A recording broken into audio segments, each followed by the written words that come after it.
G'day guys, ante5 here, and today I'll be reviewing Far Cry 4. So Far Cry 4 is an open-world, action-adventure, first-person shooter that was developed by Ubisoft Montreal, that I reviewed on the PlayStation 4. And it tells the story of AJ Ghali, who after the death of his mother, he decides to travel back to their home country of Kyrat, to honour his mother's dying wish to have her ashes scattered there. Unfortunately, while travelling into the country by bus, it is attacked by the Royal Army, where you are introduced to the violent king of Kyrat, Pagan Min. Claiming to have known your mother, he takes you back to his palace, but you end up escaping with the help of Sabal, who is a commander of the rebel force known as the Golden Path. From here, you discover that your father actually established this rebel group, and so AJ is seen as a symbol for the Golden Path. So from here on, you do everything you can to help out the Golden Path to successfully dethrone Pagan Min and take back Kyrat for the people. So here's where I come to a small problem: the fact that AJ is able to turn into a hero / killing machine in the same day with no initial build up or characterization. And yes, this is one of those games where the protagonist comes out of nowhere and is able to solve everybody's problems.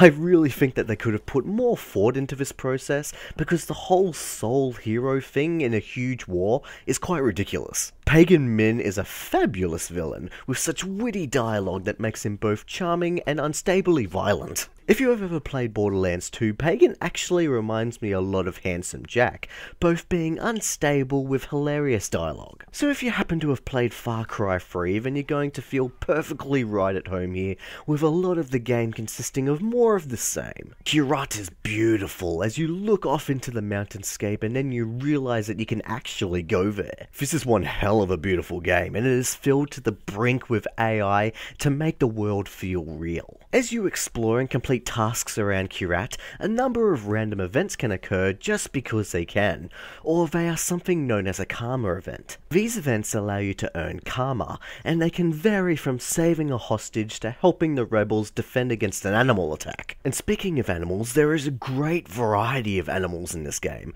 from the peaceful wildlife like pigs and deer, to the more ferocious ones like tigers, cheetahs, and those bloody honey badgers. All of the animals have their own unique AI and carry out different actions to make them feel like a living, breathing creature. I tell you what, it really is a sight to wander down to the lake and to see the elephants washing themselves. At times, it just feels like you're wandering around your own virtual zoo. So the large majority of the gameplay in Far Cry 4 revolves around taking down Royal Army outposts, rescuing hostages, hunting, and causing mayhem and destruction wherever you go. So you're gonna need a decent arsenal, right? Well, this game does not disappoint. There is a huge variety of weapons at your disposal, from assault rifles and shotguns, to handguns, sniper rifles, bows, crossbows, and even a bloody elephant gun. I personally loved the single-handed grenade launcher and the crossbow. It may be the slack man's version of the bow, but man, it can take out targets so fast within succession. It's just so awesome. So when you're taking down an outpost or anything really, you have the choice to go in stealthy or guns blazing. Personally, I always went in stealthy, using my camera to tag enemies, and taking them out from afar with my bow. But if I did get discovered, I got out my grenade launcher and started blowing stuff up. Vehicles are back and are fast and furious as ever, with some notable improvements and mechanics. You now have the ability to shoot and drive at the same time. At any time, you can whip out any single-handed gun and open fire, all while continuing to drive. Now this does sound like juggling two balls while jumping, but I actually did get used to it after a while and managed to pull off some great shots. But if you are having trouble with the combination, you can activate an auto drive feature, in which the car automatically travels along the road while you focus on the shooting. Along with quad bikes, a variety of cars, and a hovercraft, Far Cry 4 introduces the first ever flyable vehicle. While there are also hang gliders around the world to float around the skies, you now have access to a homemade one-manned helicopter. This is a no-brainer addition to the franchise, and really does make it easier to get around, and you can also rain bullets from the sky to take down foes. So along with being able to hunt animals to upgrade your gear, you also have your skill tree, in which you use experience that you gather to unlock new abilities. These abilities can range from different kinds of melee takedowns, improved aiming, defense, and even the ability to ride elephants. Yeah, it's definitely a highlight of 2014 to be able to jump up onto an elephant to ram and smash your enemies like they're ants. Enemy types haven't really changed from the previous games, with your standard gun-toting goons to heavy armoured soldiers with big guns, but a new addition to the roster is the Hunter. Hunters are a stealth enemy class that wield bows with the ability to not only become untagged, but they are able to sway animals into attacking you. So if you have happened to encourage an animal to attack your foes, Hunters are able to defend against that by encouraging them to attack you instead. It's a great new addition to give you something else to think about during battle. A new online feature that has been added to the franchise is co-op. Two players can now team up together to cause destruction and mayhem wherever they go. Although I never really took the time to try it out, I heard good things about it. Along with co-op, competitive multiplayer is back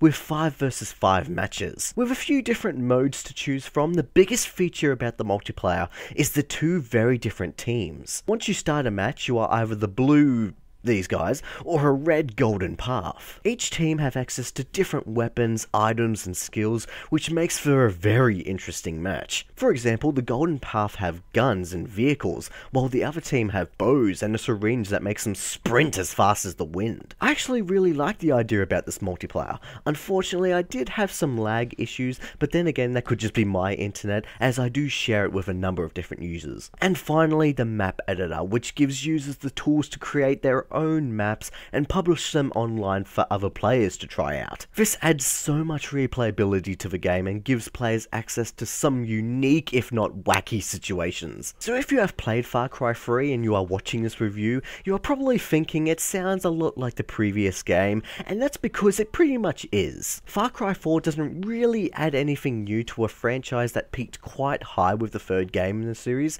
but it did manage to improve upon an already great game. Mechanics have been improved and new ones have been added, animals are now more realistic than ever, but most of the side missions and collectibles is a lot like what you've already done in Far Cry 3. It is also quite easy to be killed in this game, and you will probably die a lot, as the AI can at times be quite unforgiving and relentless, and so this becomes quite frustrating at times, but you do learn to overcome it. Lastly, the characters in this game. They are so weird. You've got the golden path, right? And they are always serious and always going on about winning the war and defeating pagan men. But then you have these bizarre side characters that just make me question the tone of this game, as it does present with some, at times, bleak themes, but you have these wacky ass characters. Granted, they are only side mission characters, and this kind of strange behaviour doesn't really come up in the single player missions, besides Pagan, but his personality represents what an unstable king he is. So in the end, Far Cry 4 doesn't really add anything amazing that the last game didn't already cover, but it did improve upon it, resulting in a much better made world with great gameplay mechanics and enough stuff to keep you busy for hours and hours upon hours. So I'm going to go ahead and give Far Cry 4 an 8.5 out of 10. I really wanted to give this game a 9 or more, but the fact that a lot of the game has already been done well in the previous game just affected the score. But don't let this scare you, as Far Cry 4 is still a fantastic open world game, filled with lots to do, mayhem to create, animals to see, and even more. This game will keep you entertained for hours on end, and you will without a doubt have a good time. Just keep an eye out for those bloody eagles. I would also like to recommend playing the third game if you haven't already, because the antagonist in that game, Van, or Vaughn, I can't remember how you pronounce his name, his performance is amazingly good, and that alone requires a playthrough of this game. The only villain in any video game that I've ever played to actually give me that threatening feeling. That's just amazing. So what do you guys think of Far Cry 4? Do you think they added enough for the sequel, or do you think that they just did a lot that Far Cry 3 already did? And if you have any questions about the game, remember to leave me a comment down below and I'll get back to you. And if you like this review, remember to like me on Facebook or subscribe to me on YouTube if you want to see more. And thank you very much guys for watching my review of Far Cry 4. It is very similar to the previous game, but it's still a hell of a lot of fun. Alright, MAT5 is bloody out of here.